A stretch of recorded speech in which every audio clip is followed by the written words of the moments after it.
2023 BMW XM with launch control.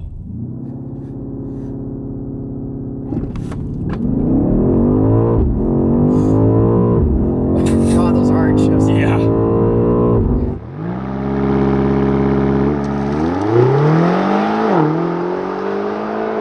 That's quick. Horsepower and torque. A combined 644 horsepower and 590 pound-feet of torque from a twin-turbo 4.4-liter V8 plug-in hybrid. So this is the first dedicated M car since the 1M. Yes. Or is it the M1? M1. And it's an SUV that's a plug-in hybrid. And for dedicated M car, we mean that there's no like 340i attached to it, kind of like how there's a AMG GTR. Yeah, and there's no non-M version of this ever. Yeah.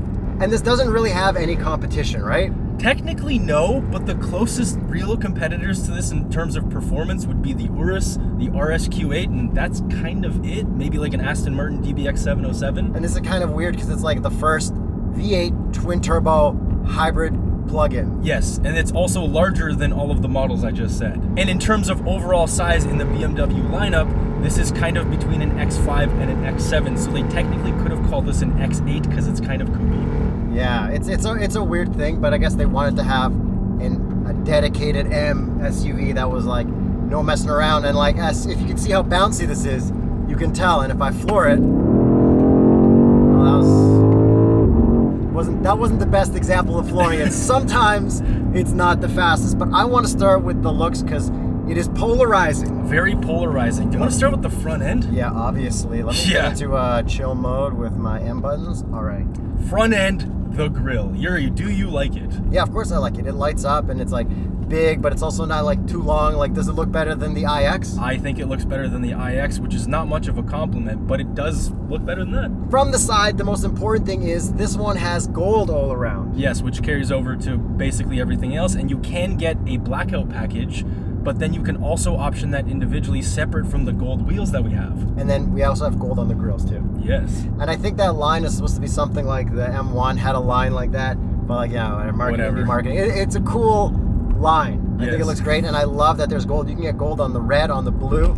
I like the gold a lot more than the black. And spoiler alert, there's a red label coming with even more horsepower than this that has like red outlines on everything, and it looks kind of crazy. It looks very not classy. No. I mean, this already doesn't look very classy. No, this looks classy. And like, you think this looks classy? Yeah, in like this color with gold, like gold is like the classiest thing. But if you get it in like that blue, I think it looks less classy. I think a Maybach looks classier than this thing. But I do really like these wheels. They're 23s, and with the gold accents, they look cool. I like how it says BMW in the middle and not like the BMW logo. Right, no roundel. And with spring coming, time to get some summer tires on your car. Go to continentaltire.com/TheStraightPipes to find your Continental recommended tire. And then the body lines on the side are also really nice, really straight, not warpy like the iX. Yeah, and then the door handles are also extra special with this like, what's this stuff called? Diamondy? It's like a reflective triangle pattern. They have a name for it, I forget. Prismatic roof. But they have it on the inside too, which you've been seeing, which is totally awesome. There's no sunroof version. And they also have it on the inside of the trunk, which is just going to get smashed with your luggage. Yeah, it carries broken up. It carries through the car. But yeah, let's get to the back end. The exhaust tips are wild looking. I don't love them, but let's take a listen to what they sound like from the outside. Sounds pretty good. Pretty good. But if we go to this mode, and then if we get into full sport mode, downshift, we get some backfires.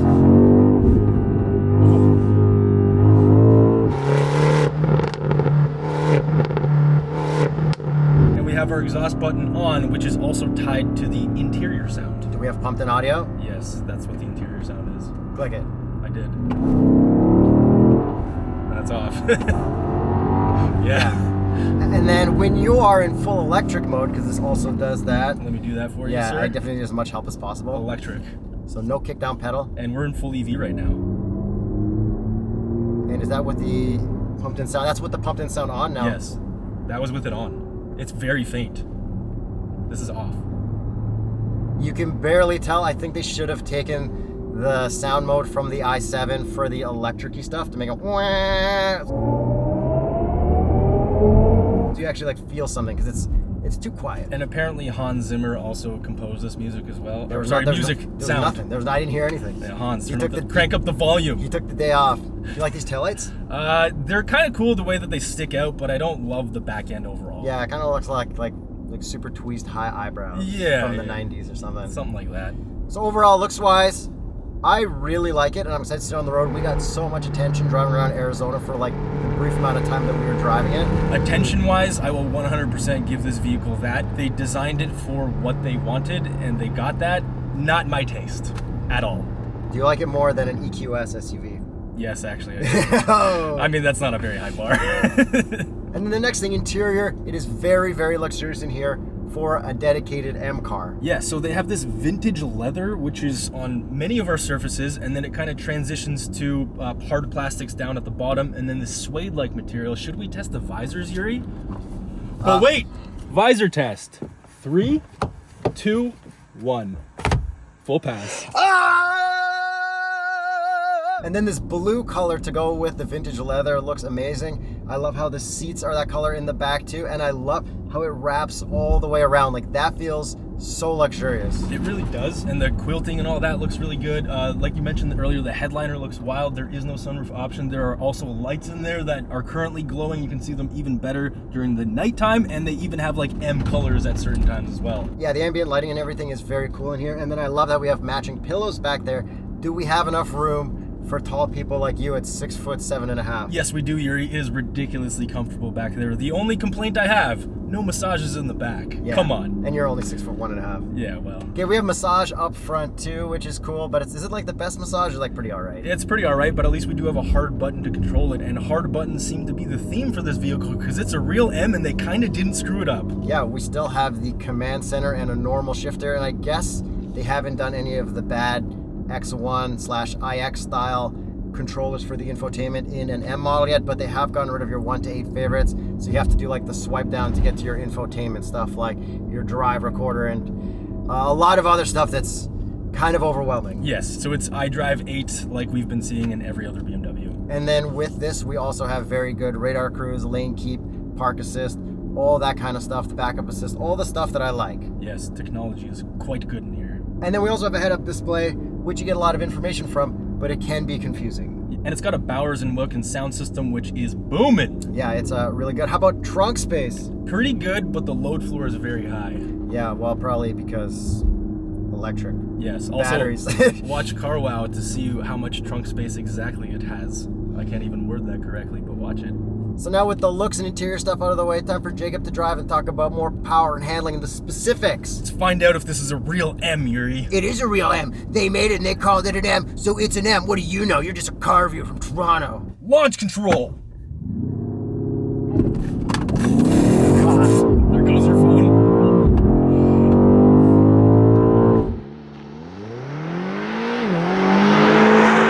Yeah, so 0 to 60 is in the 4-ish second range, which is pretty quick for this size of a vehicle with a battery hybrid. When the phone goes flying and it was secure in the cup holder, that's how you know it was a hard launch, and super hard shifts, which the BMW drivetrain guys are very proud of, because this is a dedicated M car. Okay, let's talk about the transmission first. It is a ZF or ZF 8-speed. However, it has the hybrid motor built into the transmission. So I have some complaints and some cool things about this transmission. When you're driving from a stop, which I'll do right now very carefully. And what mode are you in? All sport? Full sport. It's not the smoothest, okay? No. Now I'm gonna dial that back down to shift mode 1.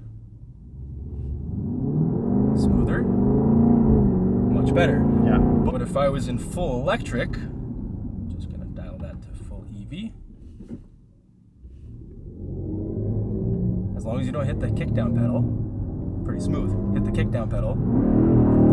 Transmission it's not seamless. And then if you click the paddle while you're in full electric too, then it knows you want to go into hybrid. Yeah. And then if you start in hybrid and everything all comfort, then you get a smooth electric start that eventually transitions a little bit roughly into your gas motor. Yes. So overall, transmission for a ZF 8-speed is a little bit weird in this application. Not my favorite. I think They could have tuned it a little bit smoother, but they're going for the full jam performance out of this thing. Yeah, M. They keep telling us M. Okay, it's M. Let's see how it handles through these, what are we calling this?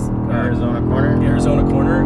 Clarity corner, because that's where we filmed Clarity 5 years ago. Cactus Clarity corner. So this thing does rip. It handles really well.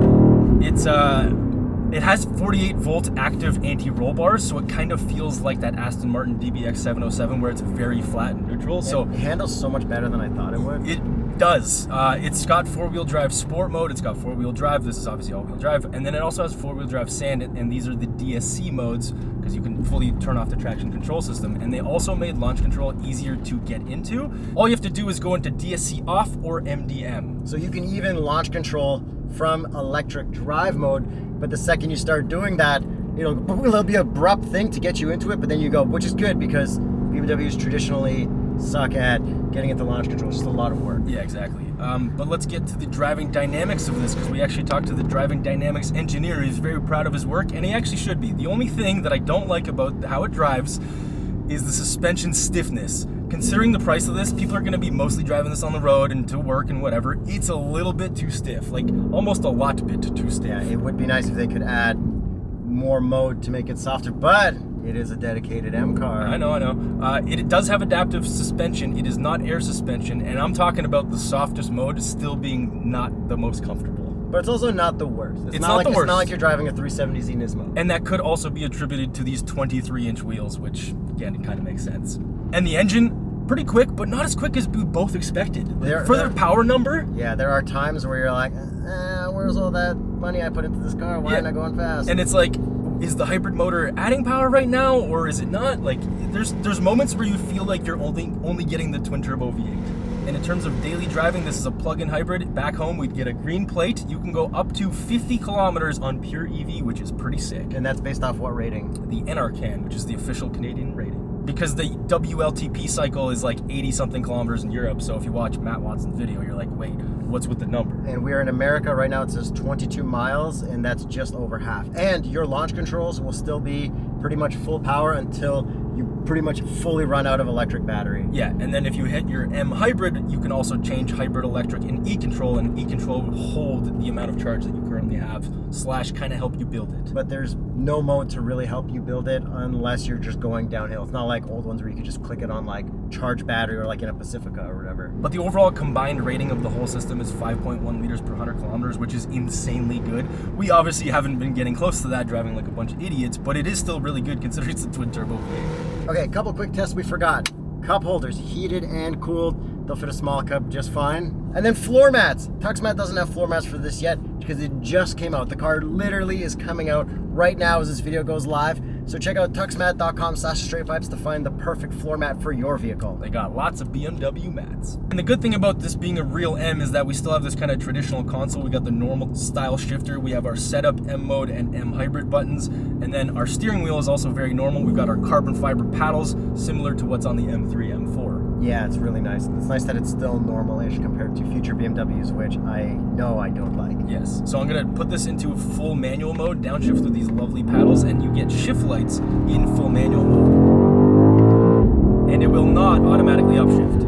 So that's good. But if you have your head-up display on, it'll show your shift lights in that instead of your gauge cluster. But, you know, sometimes you just don't like head-up displays. Yeah, exactly. And then your M mode changes your road to sport. But there's no track. Right. Which is weird. Considering this is a dedicated M car. It's an M1, Yuri. And then a cool thing predecessor. Pretty cool thing about the predecessor. Is it M1? Or yeah, M1? Yeah, it's an M1. Because they had to call the 1M. Yes. Oh, wait, is it? Yes. M1, because that's what it should be. Yeah.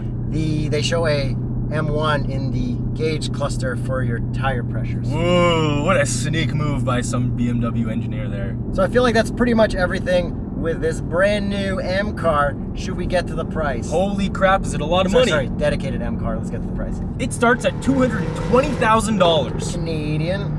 Or $159,000 US. And this one is spec'd out to approximately $230,400. I mean, it doesn't really have any real competition. No? It looks wild. It gets a ton of attention. So I think if you're a BMW person, like, why wouldn't you want to get this if you can afford this and need a big, fast SUV? I think if you want a lot of attention for, I mean, this is a crap load of money, you kind of don't have a choice.